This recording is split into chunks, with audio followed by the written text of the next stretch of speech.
Limite de piste, Verstappen a l'impression d'être un amateur pour la FIA. Perez et Gasly montent aussi la voie contre la direction de course. Alors, désolé, mais non, je suis pas d'accord là avec vous, les gars. Alors, on va me dire, ouais, mais t'es pas d'accord parce que c'est Red Bull qui le dit.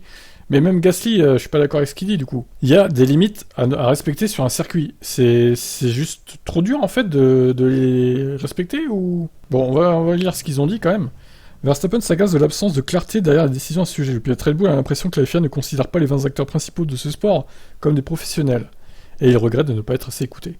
Les pilotes l'année dernière ont dit que nous devions être plus clairs et plus stricts sur ce que nous allions chasser sur les limites de piste. Mais par exemple, hier soir, du briefing des pilotes, ils ont commencé à parler de la sortie du virage 13 et du fait que la ligne était le bord de piste. Mais il y a un vibreur et une ligne blanche à côté, qui est pour moi le bord de piste. Nous avons tellement de petites choses stupides qui rendent aussi plus difficile la tâche des gouvernants. Je ne sais pas, en tant que pilote, nous voulons toujours aider et donner notre avis. Mais rien n'est entendu, pour moi c'est extrêmement frustrant. Je ne veux pas me battre avec eux, je veux juste les conseiller. Mais ils ne s'en soucient pas, et vraiment, et à mon avis, ils nous regardent un peu comme si nous étions des amateurs, et je ne pense pas que ce soit correct. Verstappen pense que la F1 devrait réfléchir à établir des limites de piste plus claires, et possiblement plus naturelles, afin de ne pas se poser ce type de questions. La plupart du temps, quand vous regardez les caméras embarquées, la caméra est du mauvais côté, donc l'angle donne presque l'impression que vous êtes dehors. Mais parfois, vous ne l'êtes pas, vous êtes toujours en piste. Donc c'est très dur, et je pense qu'on peut se rendre compte, on peut se rendre service en ajoutant un peu de gravier à la sortie ou autre. Comme en Autriche, par exemple, pourquoi avons-nous besoin de limites de piste dans un virage où il y a naturellement du gravier? Et même si vous sortez, vous vous pénaliserez si vous allez au large. Et si vous allez là, vous endommagez le plancher, donc votre voiture va plus lentement. Bah, si c'est pas un problème, en fait, pourquoi tu gueules? Puisqu'il n'y a pas besoin de limite de piste à cet endroit-là. Pourquoi tu te plains, Max? C'est pas grave alors, vu que tu t'y vas pas naturellement. Ça devrait pas te déranger qu'il y ait une limite de piste. Moi, je sais pas. Étonnant comme argument. Verstappen pense ainsi que cela complique la vie de tout le monde. Ils ne font que rendre les choses super difficiles pour eux. Bien sûr, les gens disent oui, restez à l'intérieur de la ligne blanche. Mais c'est plus facile à dire qu'à faire, c'est tellement confus. Bah non, je suis désolé, en fait.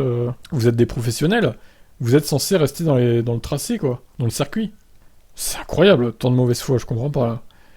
La grogne monte chez les pilotes, sujet course après course, alors que nombre d'entre eux sont victimes de pénalités plus ou moins justes. En Autriche, Perez avait été pénalisé dans la partie de la qualification de suivant son infraction, ce qui avait empêché injustement Pierre Gasly de rejoindre la Q3. Ce samedi en Hongrie, Gasly a aussi un tour annulé, tandis que Perez a été rétrogradé puis replacé. Ouais, alors ça, par contre, c'était un peu guignolesque. Hein. Les mecs qui lui annulent son tour, on a un replay qui passe pendant 2-3 minutes, régulièrement, à la télé, et ils disent après, oh bah finalement, on lui rend son tour. Super. Le Mexicain pense que la F1 doit adopter un outil plus adapté au problème. Je pense simplement que le système n'est pas vraiment à la hauteur. Nous devons le revoir et voir comment nous pouvons mieux avancer pour avoir un peu plus de cohérence. Mais tu proposes quoi, alors, du coup, Pérez?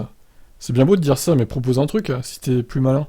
Quant à Gasly, qui ne comprenait pas après la qualif comment son tour avait pu être annulé, il milite aussi pour un changement de façon à contrôler ses limites. À 100%, nous avons eu quelques problèmes. La dernière fois que j'ai été affecté par ces limites de piste en Autriche, j'étais P11 et Checo est sorti de la piste au virage 8. Il n'a pas eu son tour effacé, donc j'ai manqué à Q3. Maintenant, j'ai manqué à Q2 à cause de l'inverse.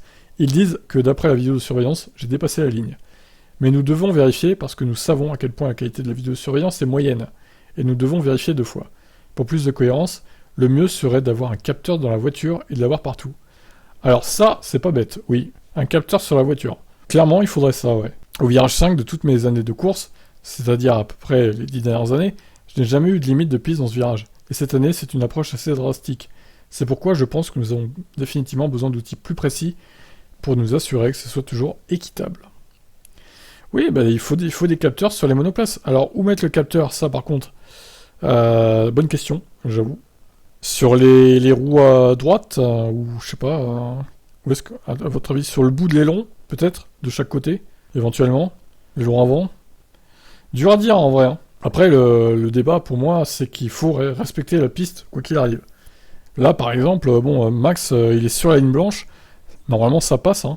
Là, son tour ne devrait pas être annulé. Mais s'il avait eu les roues à sa droite, du coup, et à gauche sur la photo, eh bien, si les roues étaient un peu plus hors de la piste, bah, il aurait été pénalisé, tout simplement. Moi, ça me paraît legit, hein, je vois pas pourquoi ils font toute une polémique de ça, hein, honnêtement. Bon, je vous laisse commenter, vous en pensez quoi avec les limites de piste, vous? Doit-on supprimer cette règle, finalement, et laisser les pilotes rouler comme ils veulent? Ouais, ciao.